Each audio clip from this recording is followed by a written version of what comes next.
เคสบายดีมื้อนี้ผู้แดงสตูดิโอที่มาสอนวิธีการรักษาแบตเตอรี่คอมเนาะหรือว่าโน้ตบุ๊กเนาะโอเคและจะสอนวิธีเคล็ดลับการใช้เนาะการใช้ให้มีประโยชน์หรือว่าการใช้ให้มันมีทนเนาะใช้เวลาดนว่าซั่นเนาะโอเคก่อนอื่นเข้าไปที่อ่าคอมพิวเตอร์เนาะเพราะว่าข้าพเจ้าพิมพ์มาเลยเนาะโอเคแล้วก็เข้าไปที่อ่า Data ทรงนี้เนาะโอเคแล้วก็เดินลงมานี่เนาะเอาตัวนี้เนาะเข้าไปเลย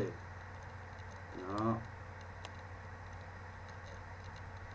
โอเคแล้วถาเนาะเพราะว่ามันขึ้นกับสเปคของข้าพเจ้าเนาะโอเคของข้าพเจ้ามันช้าเนาะ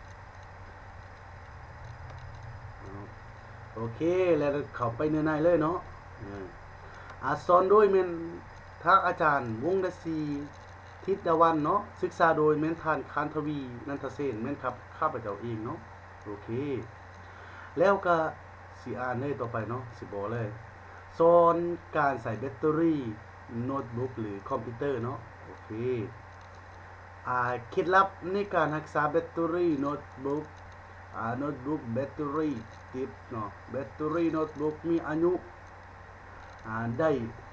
ใส่ด้นเท่าใดโดยทั่วไปจะมักมีอายุการใส่ประมาณใช้งานเนาะประมาณ1-2 ปีทั้งนี้ขึ้นกับการดูแลรักษาเนาะและเคล็ดลับในการใช้งานของแต่ละคนส่วนหลักการที่เป็นไปได้ที่จะเฮ็ดให้แบตเตอรี่เนาะโอเคแบตเตอรี่โน้ตบุ๊กจะเก็บดนวิธียืดอายุให้แบตเตอรี่โน้ตบุ๊กวิธีความปฏิบัติดังนี้เนาะโอเคมี5วิธีเนาะโอเควิธีที่1นะหลีกเลี่ยงการใส่งานในห้องที่มีอุณหภูมิสูงเนาะโอเค2การสากทุกครั้งควรสากให้เต็มเสมอโอเคให้สากเนาะก่อนสิบ่ลิ้นแล้วให้สากให้มันเต็มเนาะหรือว่าเฮาลิ้นเฮาก็สากเลยแล้วก็ได้เนาะโอเค3ปิดการใส่บลูทูธเนาะรวมทั้งวิทเลสด้วยถ้า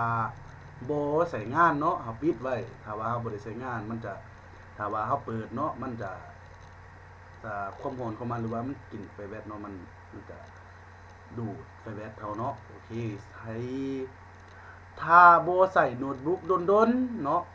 ควรสากให้เต็มแล้วถอดเก็บไว้เนาะถ้าว่าสมมุติว่าเฮาบ่ได้ใช้เนาะบ่ได้ใช้คอมมาโดนแล้วเนาะ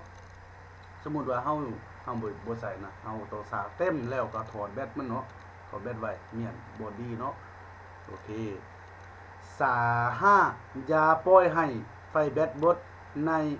ในแบตเตอรี่เนาะเพราะจะเฮ็ดให้ซากและไฟเข้ายากกว่าปกติเนาะโอเคบ่ให้เฮาลิ้นเนาะเฮาลิ้นคอมมาแล้วบ่ให้ไฟแบตเบิดเนาะเนื่องมาบ่ให้ไฟแบตเบิดถ้าเบิดมันจะสากยากแล้วมันจะเข้ายากเนาะบ่ให้ไฟแบตเบิดเนาะโอเคเนาะ6เนาะ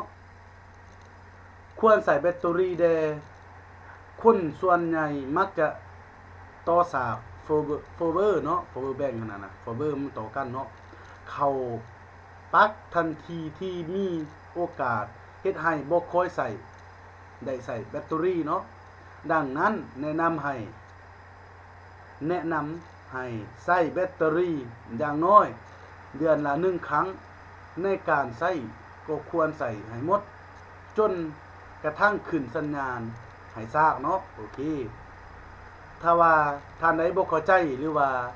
อยากถามเนาะนี่แท้ข้าพเจ้าเนาะเบอร์โทร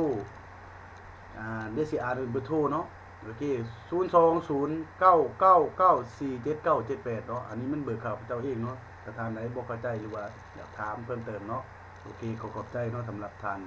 ผู้ชมทุกท่านเนาะโอเคสิมาสอนเบิดเท่านี้แล้วเนาะขอบใจหลายๆโอเคเอาไว้เลยเนาะ